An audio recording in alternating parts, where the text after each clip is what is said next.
Assalamualaikum teman-teman, berjumpa lagi dengan aku Bang Ul. Di video kali ini aku akan menceritakan sebuah alur cerita film yang berjudul Sword and Fairy tahun 2024. Oke, tanpa berbasa-basi lagi, kita langsung saja ke alur ceritanya. And welcome to Bang Ul Review.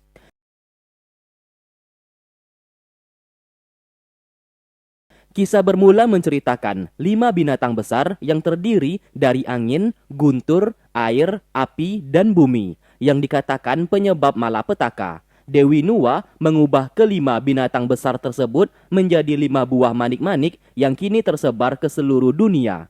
Pemimpin dari kelima binatang besar sangat marah kepada Dewi Nuwa sehingga sekali lagi membawa malapetaka dan kehancuran untuk umat manusia. Diceritakan tidak ada yang mampu mengalahkannya. Namun ada seorang pendekar yang bernama Xiao Yao mampu mengalahkannya. Namanya pun dikenal sebagai pahlawan oleh semua orang. Setelah pertarungan tersebut, Xiao Yao lalu menghilang. Adegan melompat beberapa puluh tahun kemudian. Kita diperkenalkan dengan seorang pemuda karakter utama di film ini bernama Li Xiao Yao. Atau kita sebut saja namanya Li Xiao. Ia hidup bersama dengan bibinya. Li Xiao sangat mengagumi sosok kedua orang tuanya yang merupakan pendekar terhebat. Namun semenjak ia kecil, kedua orang tuanya sudah menghilang tanpa jejak di dunia bela diri. Sehingga ia tumbuh besar bersama sang bibi di sebuah desa terpencil. Kini obsesinya ingin melanjutkan jejak ayah dan ibunya untuk menjadi pendekar terhebat di dunia. Rumah yang ditempatinya bersama sang bibi dijadikan restoran beserta penginapan. Kebetulan mereka kedatangan tamu beberapa orang yang ingin menginap. Sang bibi menyuruh Li Xiao mengantar para tamu ke kamar. Diketahui tamu tersebut merupakan pedagang dari luar daerah. Setiap hari, Li Xiao bertemu dengan pria tua yang hobi mabuk-mabukan. Tanpa ia sadar, pria tua tersebut adalah salah satu legenda pendekar pedang yang dijuluki pendekar mabuk. Li Xiao sering membagi arak kepada pria tua tersebut. Sebagai ucapan terima kasih, pria tua itu mengajaknya bertemu di suatu tempat pada malam hari kalau ingin diajari teknik berpedang. Mendengarkan hal tersebut, Li Xiao menjadi semangat. Kemudian ia pergi membagikan makanan yang dipesan oleh orang-orang di pasar dengan cara yang tidak lazim. Meski begitu, semua orang sudah maklum dengan tingkah lakunya.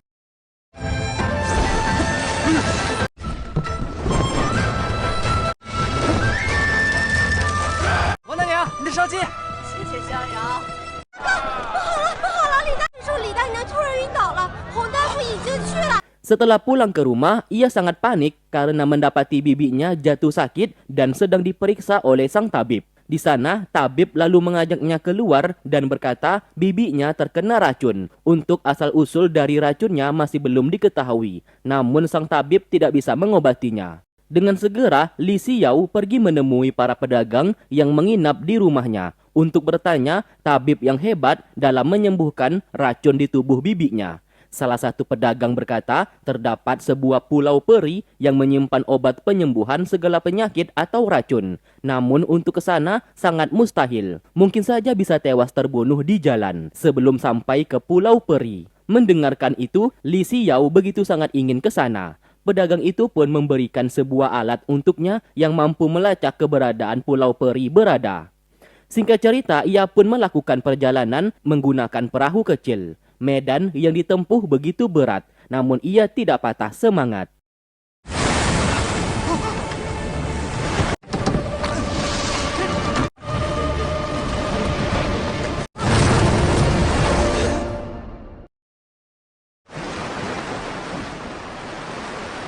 Beberapa hari kemudian, ia tersadar di sebuah pulau karena terombang-ambing terbawa arus pantai. Ternyata ia berhasil tiba di Pulau Peri. Ia pun mengeluarkan alat pemberian dari salah satu pedagang kemarin, namun tiba-tiba menghilang seperti bereaksi terhadap patung batu besar di sana yang seketika menjadi hancur dan membuka sebuah pintu masuk untuknya.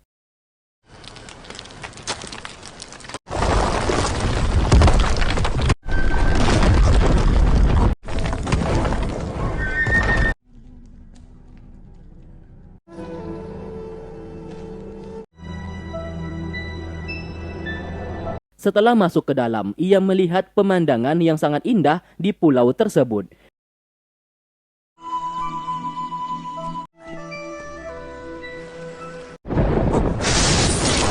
Secara mengejutkan, petir dari langit menyerangnya. Ia pun berusaha menyelamatkan diri, yang ternyata itu ulah dari seorang wanita penunggu Pulau Peri yang bernama Ling Er.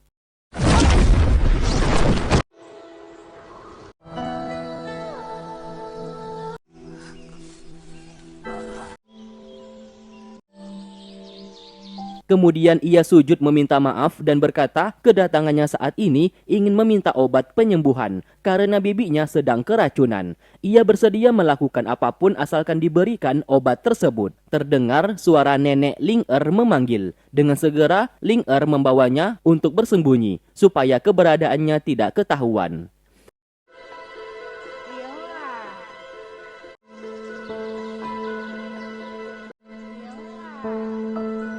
Saat sedang bersembunyi, Li Xiao memberikan permen sebagai ucapan terima kasih. Melihat itu, seketika Ling Er langsung mengenal Li Xiao dan segera memeluknya. Ia berkata 10 tahun yang lalu, Li Xiao pernah datang ke Pulau Peri dan berjanji akan datang kembali. Tentu saja Li Xiao merasa aneh karena ia baru pertama kalinya datang ke pulau tersebut dan bertemu dengannya. Namun bagaimana bisa Ling Er mengenalnya? Memanfaatkan situasi tersebut, Li Xiao sengaja pura-pura mengenalnya agar mendapatkan obat penyembuhan. 小哥哥，你真的回来了？那你这个地方，还记得你离开的时候答应过我什么吗？答应过你什么？雨停了。 Kemudian, Ling Er membawanya ke rumah dan memberikan obat tersebut kepadanya. 谢谢你啊，灵儿。小哥哥， Di saat Li Xiao hendak pulang, Ling Er bertanya apakah ia masih ingat perjanjian 10 tahun yang lalu di antara mereka berdua. Tentu saja Li Xiao tidak tahu apa-apa karena sejak awal ia sudah berbohong. Tidak ingin terjadi kesalahpahaman, ia pun mengakui kebohongannya. Sengaja pura-pura menjadi orang yang ia kenal supaya mendapatkan obat tersebut. Sesaat, Ling Er menjadi sangat marah. Namun tiba-tiba sang nenek datang menghentikan. Hampir saja Li Xiao hendak dibunuh karena dianggap penyusup. Namun setelah melihat wajahnya, sang nenek justru menjadi senang karena pemuda 10 tahun yang lalu yang datang ke Pulau Peri adalah dirinya. Li Xiao lalu dibawa pulang ke rumah dan disambut dengan baik. Ia pun berusaha menjelaskan kalau dirinya bukan pemuda 10 tahun yang lalu, seperti apa yang mereka katakan. Si nenek tetap bersikeras. Li Xiao adalah orang tersebut yang saat ini telah hilang ingatan. Demi membuktikan semuanya, sang nenek menyuruh Ling Er membawanya ke suatu tempat untuk mendapatkan ingatannya kembali. 该履行公主和你当年的，他真的是逍遥哥哥吗？让公主带你去个地方。请跟我来。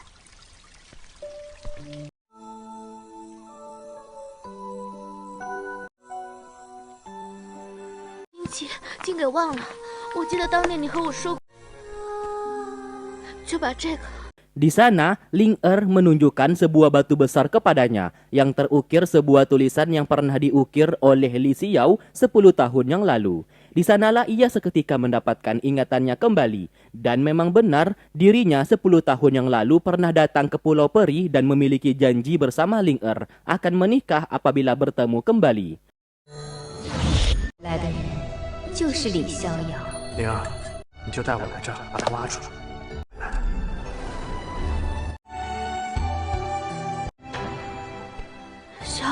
Karena hal tersebut, Li Xiao segera memeluknya dan akan menepati janjinya. Di hari itu juga, mereka segera melakukan pernikahan yang membuat sang nenek begitu sangat bahagia.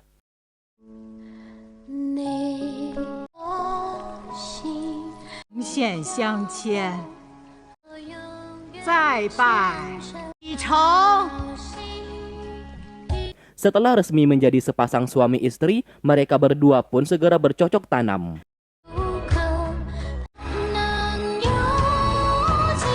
Keesokan paginya, Li Xiao mengambil sedikit rambut Ling Er, lalu ia simpulkan ke sebuah tali. Kemudian tali tersebut ia ikat ke rambut Ling Er sebagai bentuk sumpah ikatan antara mereka berdua.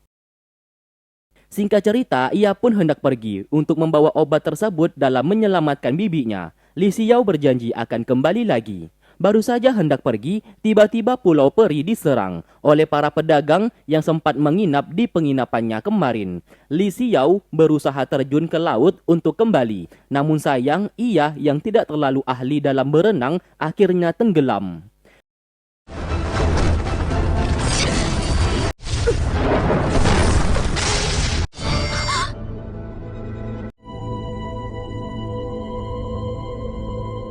Setelah sadar kembali, Li Xiao berada di sebuah perahu dan diselamatkan oleh temannya. Ia pun memberikan obat penyembuhan yang berhasil ia dapatkan dari Pulau Peri dan meminta temannya untuk segera memberikan obat tersebut kepada bibinya. Sedangkan ia hendak kembali ke Pulau Peri. Namun tiba-tiba kepalanya terasa sakit. Satu persatu ingatannya terhadap Pulau Peri sekaligus Ling Er beserta si nenek mulai menghilang.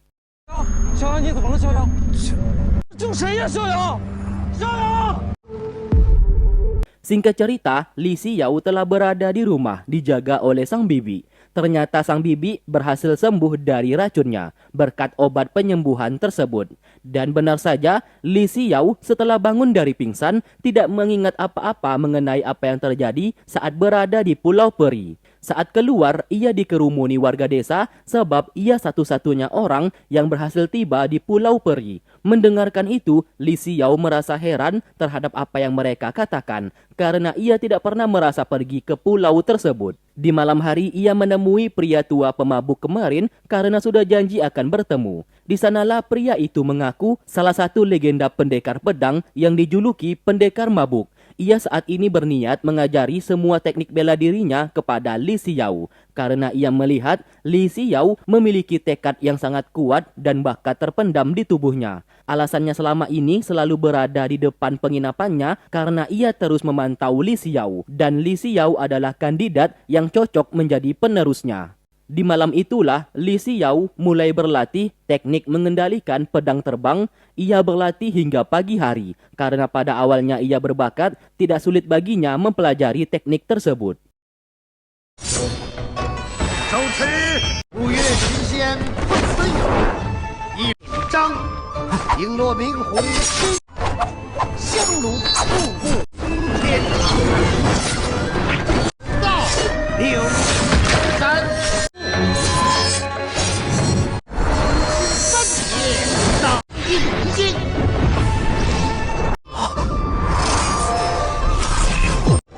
前辈，这是什么剑法？如此精。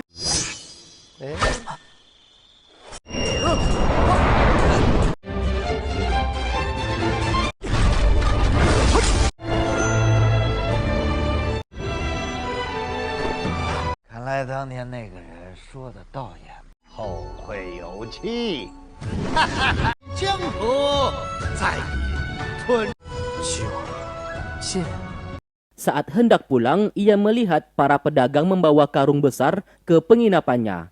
Lalu kemudian ia dipinta oleh para pedagang itu agar tidak memasuki kamar. Karena sejak awal, Li Xiao lupa ingatan, ia pun tidak mengingat kejadian saat di Pulau Peri. Namun sayang, Li Xiao mengabaikan perintah dari mereka. Ia yang penasaran segera memasuki kamar tersebut melewati jalur rahasia. Siapa sangka di dalam karung itu ternyata adalah Ling Er. Ling Er segera memeluknya, sedangkan Li Xiao merasa terkejut kenapa wanita itu bisa mengenalnya. Menyadari ada yang tidak beres, ia pun segera membawa Ling Er untuk kabur dan menghadapi pasukan para pedagang yang berjaga di luar. Lalu ia segera mempraktekkan teknik berpedang yang sudah diajari oleh pendekar mabuk tadi malam.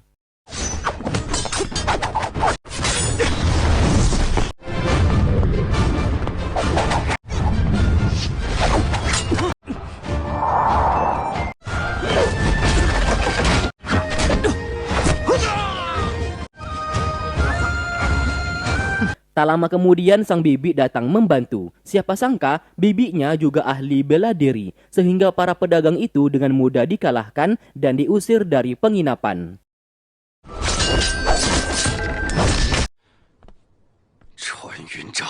Singkat cerita, Ling Er hendak membawa Li Xiao pergi ke Pulau Peri menyelamatkan sang nenek. Sang bibi lalu menyeretnya dan bertanya apakah ia mengenal wanita itu atau tidak. Li Xiao menjawab ia tidak mengenalnya dan juga merasa aneh dari mana asal wanita tersebut dan mengapa bisa mengenalnya. Karena kasihan, Li Xiao bersedia ikut bersama Ling Er pergi ke Pulau Peri. Setelah tiba, mereka melihat mayat dari para pedagang yang tergeletak di pesisir pantai. Ternyata seluruh penghuni Pulau Peri tewas terbunuh. Ling Er segera mengobati neneknya yang terluka parah menggunakan mantra penyembuhan. Namun sang nenek segera menghentikan karena hanya akan menghabisi energinya saja. Namun Ling Er tidak peduli dan tetap melakukannya. Detik-detik sebelum kematian sang nenek, ia meminta Li Xiao untuk menjaga Ling Er dan membawanya ke kota Nanzhou karena kota Nanzhou tempat kelahiran Ling Er.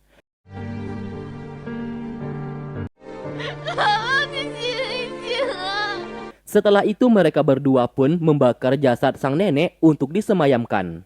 Di malam hari, Ling Er dibawa kembali ke rumah dan sedang tertidur. Sang bibi bertanya sekali lagi apakah ia mengenalnya atau tidak. Li Xiao mengaku ia tidak mengenalnya, namun sekarang ia memiliki kewajiban untuk membawa Ling Er kembali ke kota Nanzhou dengan selamat.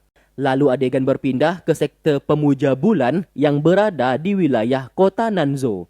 Dari sinilah kita mengetahui ternyata Li Xiao sejak dulu sudah diberikan racun bebas kekhawatiran. Itulah penyebabnya Li Xiao akan lupa ingatan setelah meninggalkan Pulau Peri. Terlihat ketua sekte pemuja bulan dalang dibalik ini semua. Belum diketahui apa motifnya melakukan ini semua kepada Li Xiao. Keesokan harinya, Ling Er yang telah sadar membangunkan Li Xiao yang masih tertidur akibat menjaganya semalaman. Di sanalah ia berkata kalau mereka berdua saling kenal satu sama lain. Hal itu membuat Li Xiao merasa tidak percaya karena ia tidak mengenalnya. Mendengarkan itu, Ling Er menyadari Li Xiao kembali hilang ingatan mengenai masa lalunya saat berada di Pulau Peri. Maka dari itu, Ling Er memilih merahasiakan kalau mereka berdua sudah menikah satu sama lain. Ia pun pergi menemui sang bibi dan menceritakan semuanya. Untung saja sang bibi percaya terhadap ucapannya karena melihat Ling Er seperti wanita jujur dan baik. Ia juga berkata, mungkin saja Li Xiao terkena racun bebas kekhawatiran sehingga lupa ingatan mengenai Pulau Peri. Lantas sang bibi menyuruhnya untuk terus mendekati Li Xiao agar bisa membangun sebuah hubungan baik dengan harapan ingatan Li Xiao mengenai dirinya bisa kembali lagi. Mereka berdua pun berjalan-jalan di desa tersebut sambil Li Xiao memperkenalkan dirinya kepada semua warga di sana. Saat hujan turun, mereka berdua pun segera mencari tempat untuk berteduh. Momen indah pun tercipta. Li Xiao seketika jatuh cinta pada pandangan pertama kepada Ling Er.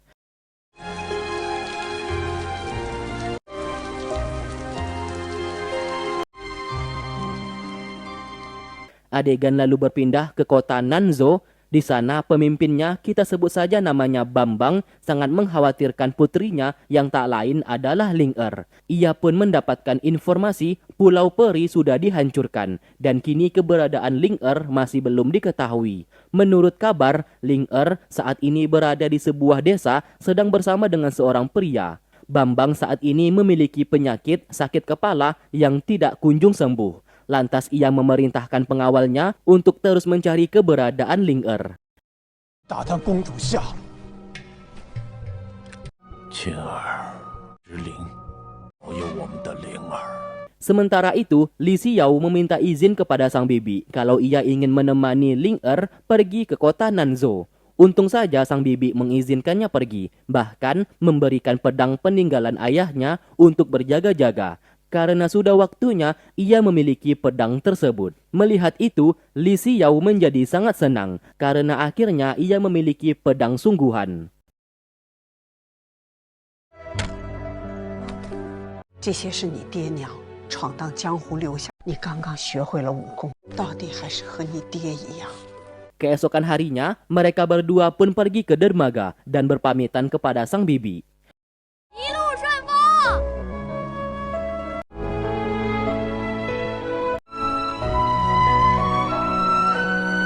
Saat di perjalanan, Li Xiao terus berlatih bela diri dan teknik berpedang dari sebuah buku pemberian dari sang bibi yang dikatakan buku tersebut peninggalan dari ayahnya. Setelah itu ia mendapatkan informasi dari pemilik kapal kota Nanzhou mengalami bencana sehingga kapal-kapal tidak ada yang berani berlabuh ke kota Nanzhou. Mendengarkan itu, terpaksa Li Xiao harus melanjutkan perjalanan dengan jalan kaki melewati beberapa kota untuk bisa sampai ke kota Nanzhou. Kemudian, Ling sedikit merasa bersedih karena perjalanannya sedikit terhambat. Li Xiao berusaha menenangkannya. Ia bersumpah akan mengantarnya pulang dengan selamat. Apapun yang terjadi, ia akan selalu melindunginya. Perkataannya itu membuat Ling menjadi sangat tenang. Lalu adegan berpindah ke sebuah suku yang bernama Suku Selatan. Suku Selatan merupakan suku yang melindungi kota Nanzhou. Gadis di sana bernama Anu, ditugaskan oleh ibunya untuk mencari kelima manik spiritual agar bisa menyelamatkan kota Nanzhou dari malapetaka dan kehancuran. Dan kini sang ibu menugaskannya untuk mencarinya. Kepergiannya akan ditemani oleh salah satu pengawal yang bernama Tang Yu. Terlihat jelas hubungan Anu bersama Tang Yu sedikit tidak baik. Namun karena perintah dari sang ibu, Anu tidak bisa melawan. 不去还不行吗？一下，明日出发。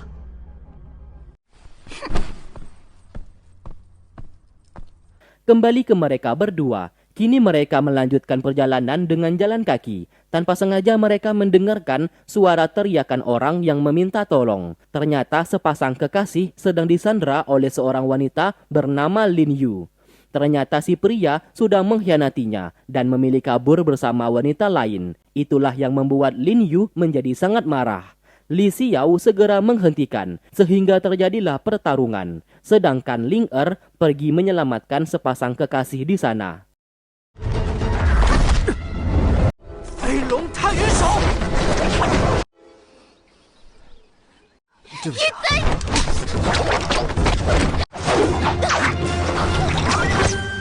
放开我！放开我！ Setelah berhasil mengalahkannya, Lin Yu diikat oleh Li Xiao dan segera mengajak Ling untuk pergi meninggalkannya.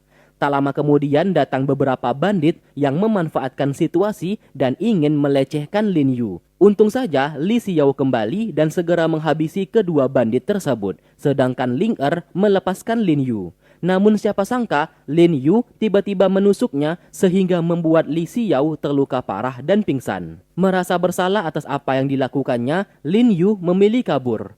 为什么不躲？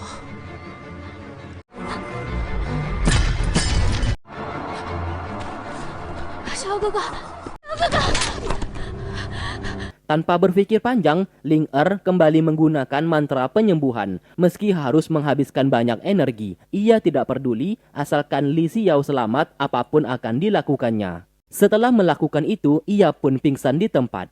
Sesaat warga yang kebetulan lewat dibuat sangat ketakutan setelah melihat siluman ular yang ternyata itu adalah Ling 谁呀？谁呀？谁呀？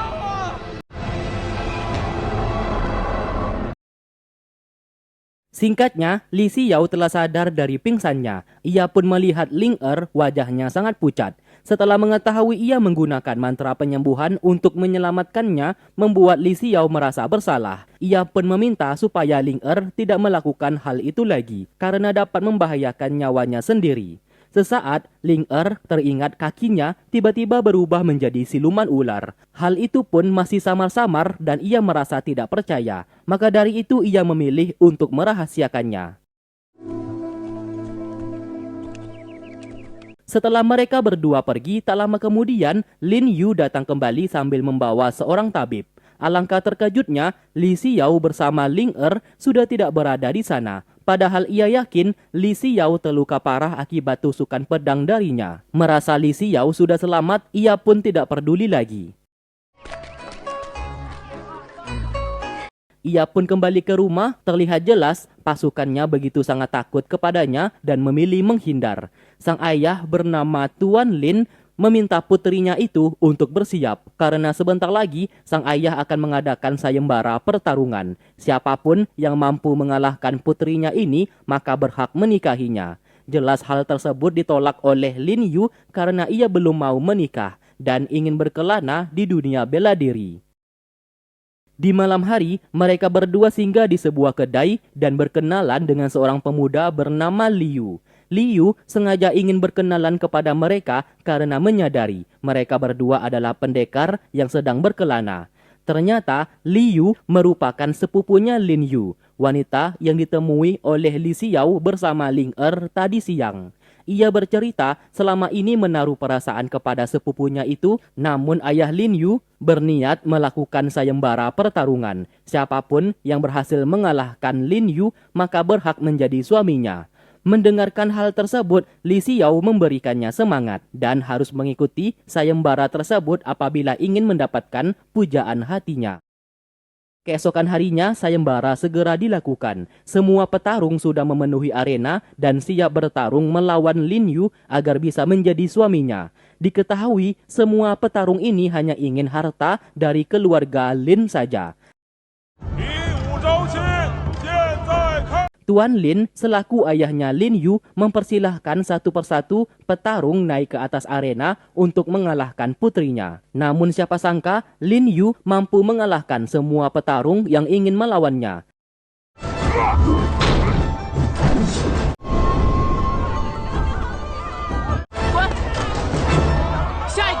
Tak lama kemudian datang seorang pria lengkap dengan jubah perang yang ternyata itu adalah Liu. Jelas Lin Yu sangat terkejut kenapa sepupunya juga naik ke atas arena. Di sanalah Liu mengakui perasaannya, namun sayang Lin Yu tidak menyukainya. Maka dari itu mereka berdua pun bertarung satu sama lain. Namun sayang lagi-lagi Lin Yu berhasil memenangkan duel tersebut.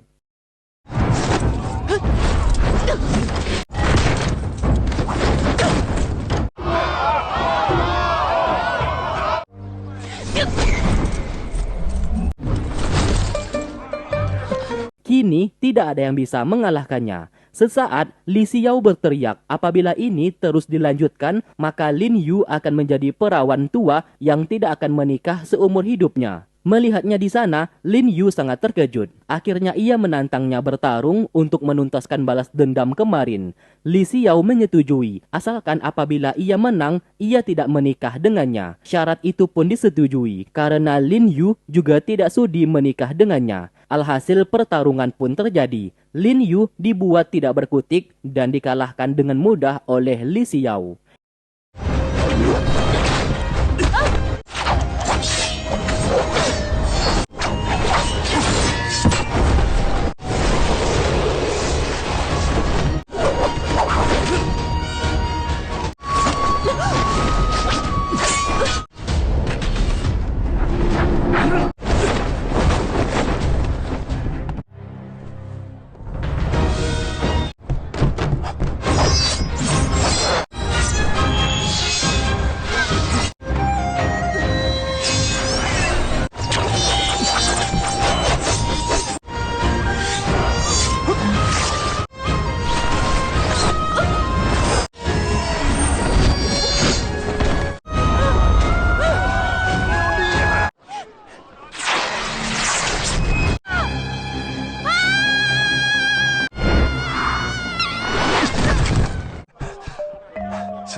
Siapa sangka Tuan Lin justru menyambut Li Xiao sebagai pemenang yang berhak menikahi putrinya.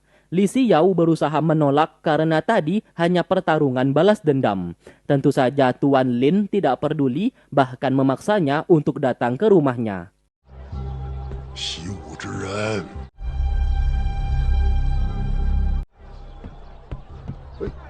Setelah Li Xiao dibawa ke kediaman Tuan Lin, ia kembali menolak pernikahan tersebut apapun yang terjadi. Tuan Lin bertanya alasannya menolak. Li Xiao memegang tangan Ling Er sambil berkata ia adalah kekasihnya.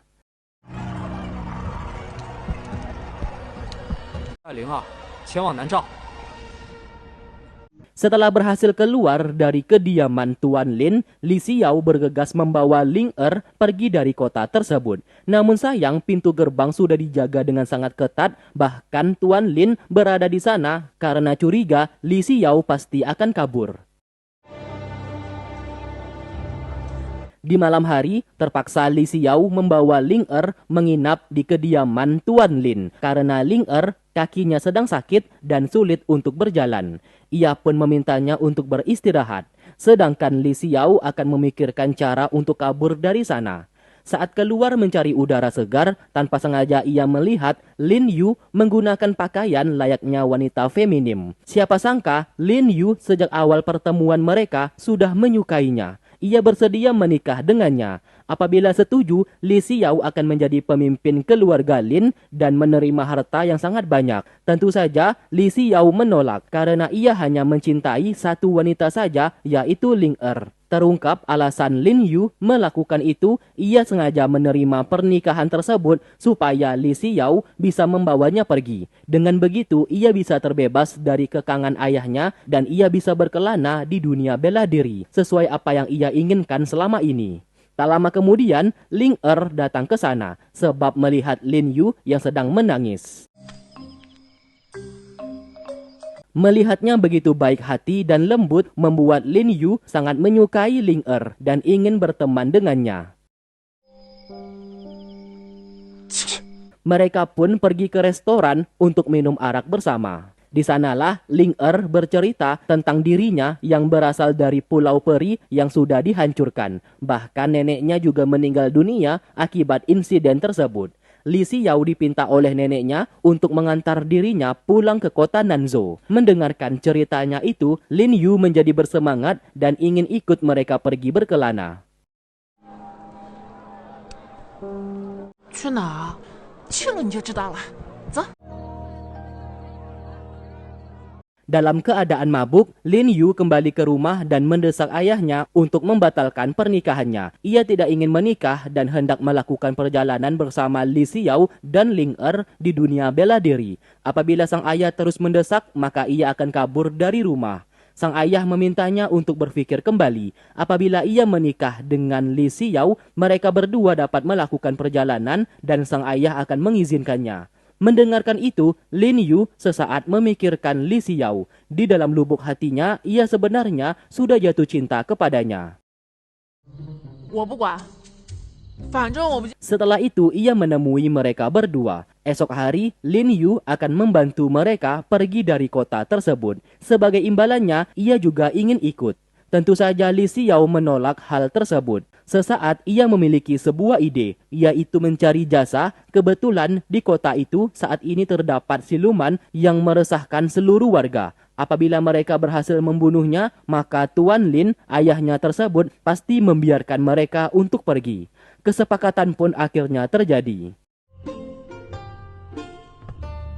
Keesokan harinya, Anu bersama Tang Yu menginap di sebuah penginapan. Ia sengaja berteriak supaya Tang Yu datang menolongnya karena ia takut terhadap serangga. Namun siapa sangka itu adalah jebakan darinya, serangga itu miliknya, sehingga Tang Yu yang digigit serangga tidak bisa bergerak. Dengan begitu, Anu bisa bebas pergi kemanapun yang ia inginkan tanpa dikawal lagi olehnya. Sementara itu mereka berempat berkumpul dan bersiap mencari keberadaan siluman yang dikabarkan sudah meresahkan seluruh warga.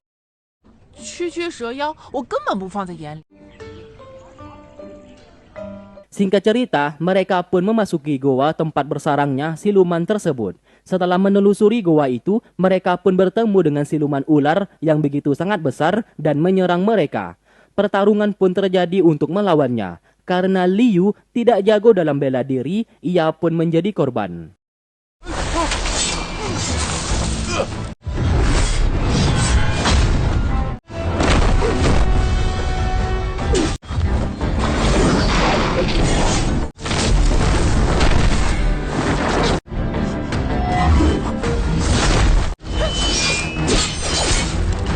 Sesaat datang seorang pendekar misterius yang membantu, sehingga siluman ular tersebut memilih mundur.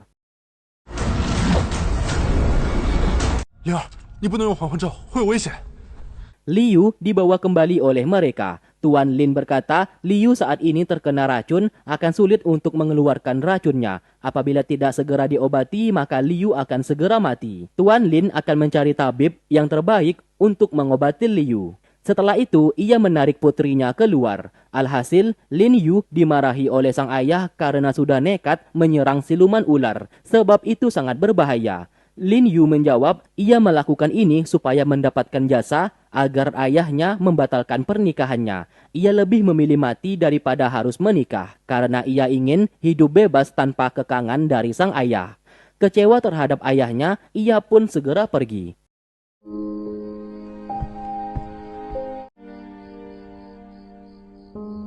Sang ayah lalu pergi ke papan nisan mendiang istrinya. Ia bingung harus berbuat apa kepada putri mereka. Apabila melepaskannya pergi berkelana di dunia bela diri adalah jalan yang terbaik, maka ia akan membiarkannya pergi.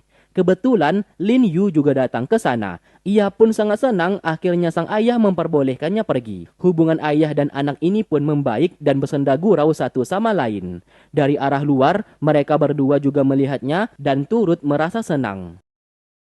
有这样一个疼爱他的父亲。 Di malam hari, setelah semua orang beristirahat, salah satu pelayan lari ketakutan. Menurut pengakuannya, ia melihat siluman ular yang berada di dalam kamar Ling Er. Mendengarkan itu, mereka pun segera masuk untuk mengecek. Dan benar saja, Ling Er telah berubah menjadi siluman ular. Namun mereka masih belum menyadari kalau itu adalah Ling Er. Supaya identitasnya tidak ketahuan, Ling Er menutupi wajahnya dan memilih kabur dari sana.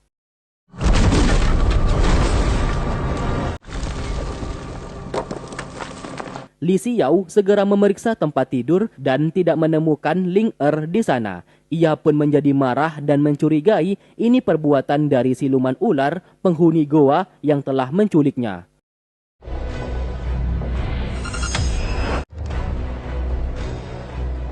Sementara itu, Ling Er merasa frustasi melihat kondisinya saat ini. Ia masih tidak percaya dirinya seorang siluman.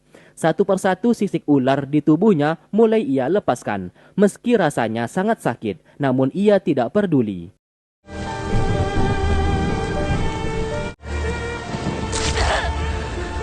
Secara kebetulan, Anu yang mengikuti arahan dari Mutiara yang mampu mencari 5 manik spiritual juga berada di hutan tersebut tak jauh dari tempat Ling Er berada.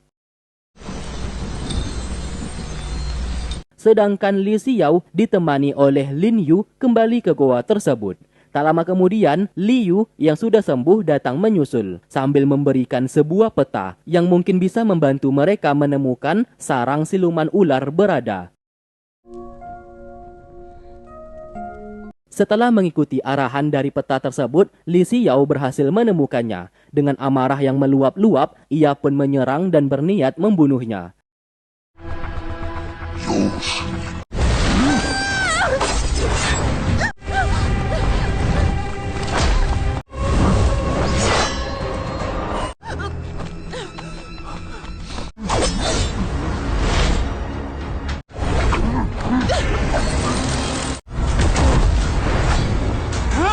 Setelah berhasil dilumpuhkan, Li Xiao menuduhnya telah menculik Ling Er. Tentu saja siluman ular tidak mengaku kalau ia sudah menculiknya.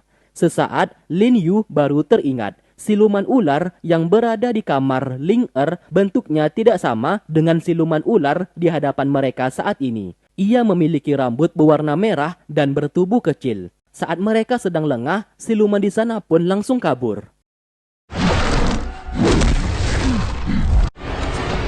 Keesokan harinya, Anu tak sengaja menemukan seorang wanita yang ternyata itu adalah Ling Er yang tergeletak pingsan. Di saat ia ingin menolongnya, tiba-tiba ia diserang oleh makhluk yang sangat aneh. Tanpa sengaja tangannya tergigit. Setelah menghabisi makhluk tersebut, ia pun pingsan di tempat.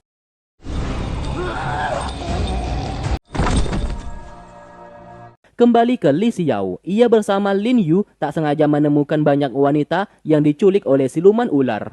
Maka dari itu, mereka berniat melepaskannya dari sana. Namun sebelum itu, mereka berdua terus melanjutkan pencarian untuk membunuh siluman ular tersebut.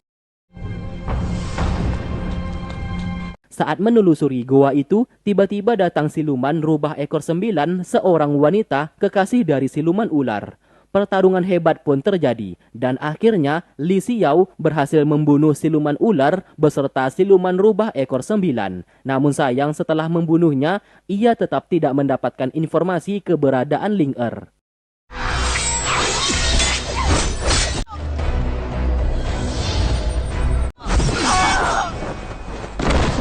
Mereka pun lalu keluar. Tuan Lin datang membawa pasukan. Setelah mengetahui para siluman penghuni goa tersebut sudah berhasil dibunuh oleh Li Xiao, membuatnya sangat terkejut.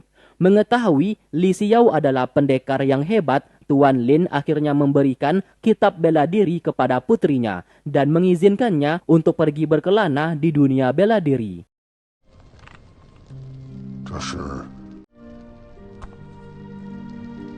Sementara itu, Ling Er tersadar di sebuah tempat. Setelah bertanya ke pelayan, ternyata ia berada di sebuah rumah seorang dokter yang bernama Dr. Han. Tidak hanya itu, Dr. Han juga menyelamatkannya bersama seorang wanita di sana, yang tak lain adalah Lin Yu. Ia pun segera pergi melihatnya.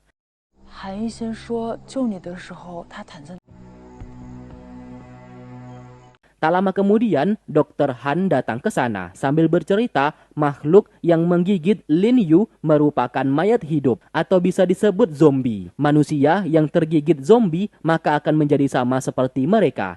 Itu semua berawal dari sebuah virus sekitar 10 tahun yang lalu. Dr. Han berkata wanita tersebut bisa tergigit zombie mungkin saja demi melindunginya. Mendengarkan hal tersebut, Ling Er merasa bersalah. Sementara itu, mereka yang masih mencari keberadaan Ling Er tanpa sengaja diserang oleh segerombolan warga yang berubah menjadi zombie. Karena baru pertama kali melihatnya, mereka pun mencoba melawan dan sebisa mungkin tidak membunuh.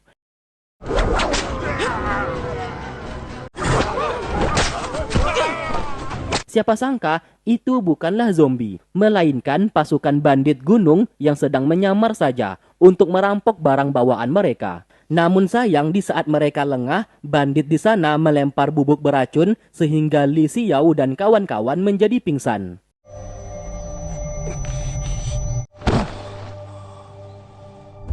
Sementara Ling Er menggunakan mantra penyembuhan untuk menghilangkan racun di tubuh Lin Yu. Demi balas budi karena wanita tersebut sudah melindunginya. Dr. Han dibuat takjub akan kemampuan yang dimilikinya. Dikira sudah sembuh, namun ternyata Lin Yu berusaha menyerang. Ling Er segera menenangkannya, sehingga tangannya tergigit.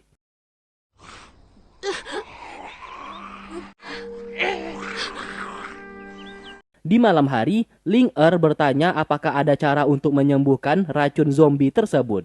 Dr. Han menjawab racun itu tidak ada obatnya. Namun anehnya di sini, Ling Er yang tergigit tadi sore tidak berubah menjadi zombie. Hal itu membuat Dr. Han menyadari terdapat keistimewaan di dalam darahnya. Terlebih lagi, Lin Yu yang menggigitnya tadi sore secara perlahan mulai membaik. Lantas Dr. Han bertanya siapa dirinya. Namun Ling Er tidak berani menjawab dan memilih diam.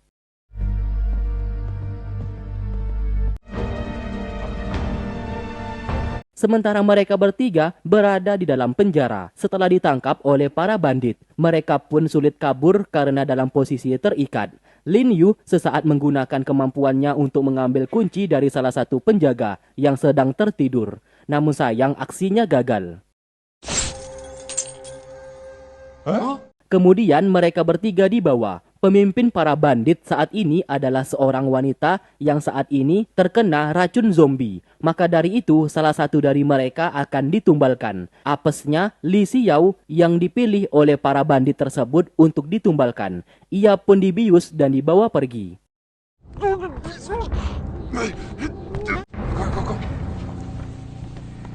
Sementara itu, Anu telah sembuh dari racun zombie karena Ling Er sebelumnya sudah memberikan sedikit darahnya sebagai bahan pengobatan.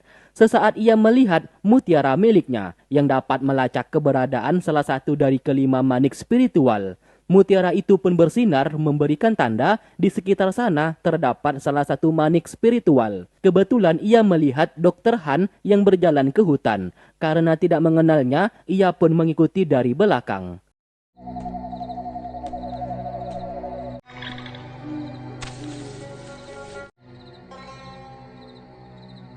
Di waktu bersamaan, Li Xiao yang sudah terbius dibawa oleh mereka untuk ditumbalkan. Setelah dimasukkan ke dalam gubuk, mereka pun lari ketakutan. 别慌！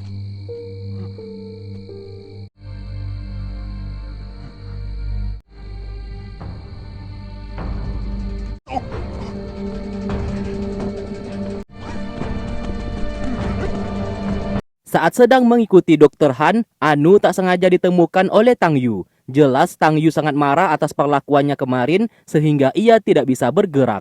Anu lantas menunjukkan terdapat reaksi terhadap mutiara tersebut. Kemungkinan salah satu manik spiritual berada di sekitar sana. Mereka pun bergegas mencarinya.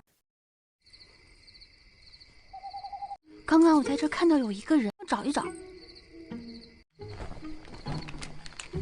Singkat cerita, esok pagi pun tiba. Ling menemukan Li Xiao tidak sadarkan diri di gubuk tersebut. Setelah sadar, betapa bahagianya Li Xiao melihat Ling baik-baik saja. Ia pun segera memeluknya. 我再也不会把你弄丢了。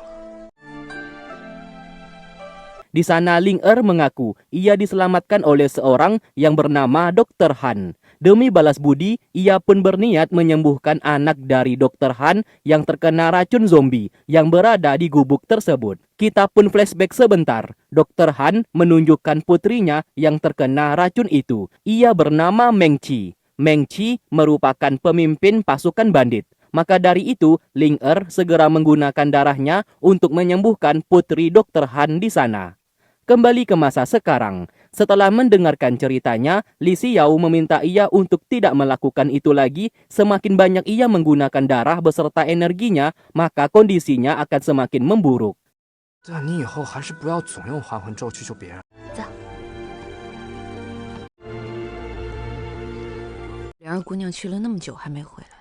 Kemudian, Ling membawanya bertemu dengan Meng Qi yang terlihat sudah membaik dan tidak keracunan lagi. Meng Qi mengucapkan banyak terima kasih atas pertolongan darinya. Di waktu bersamaan, pasukan bandit memeriksa gubuk tersebut dan tidak mendapati ketua mereka alias Meng Qi di sana. Mereka pun bersedih karena mengira Meng Qi sudah dibunuh oleh Li Xiao yang berhasil kabur dari sana.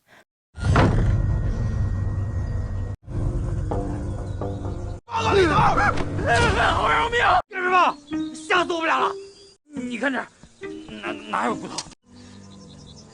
这是什么？这是大当家的血。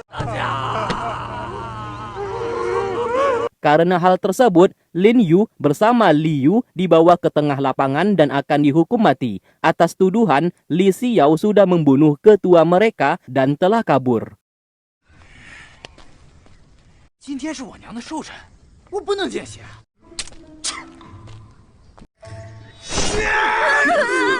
我也不能沾血。三个废物，拿来！ Lin Yu yang hampir dieksekusi, tiba-tiba Li Xiao datang ke sana melempar batu untuk menghentikannya. Namun sayang lemparannya tersebut meleset.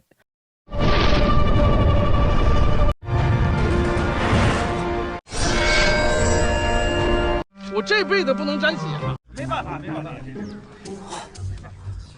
Pasukan bandit yang melihat ketua mereka sudah pulih dari racun zombie begitu sangat senang.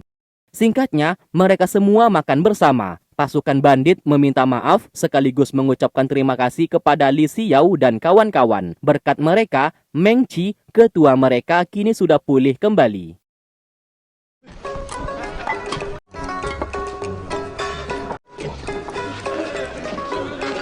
Sementara itu, Anu bersama Tang Yu masih mencari keberadaan manik spiritual. Namun sayang karena pergerakan mereka tanpa sengaja membangunkan para zombie yang sedang tertidur.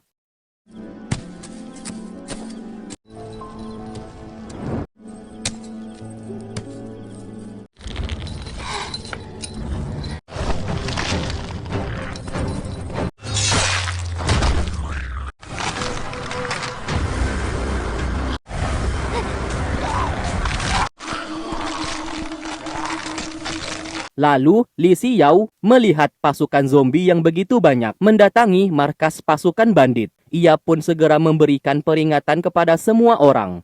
Pasukan bandit bergegas menutup pintu gerbang karena apabila zombie itu berhasil masuk, maka warga desa akan dalam bahaya.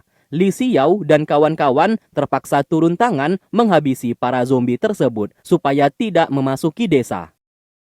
是要只在夜间活动，天色将晚，再坚持一会儿。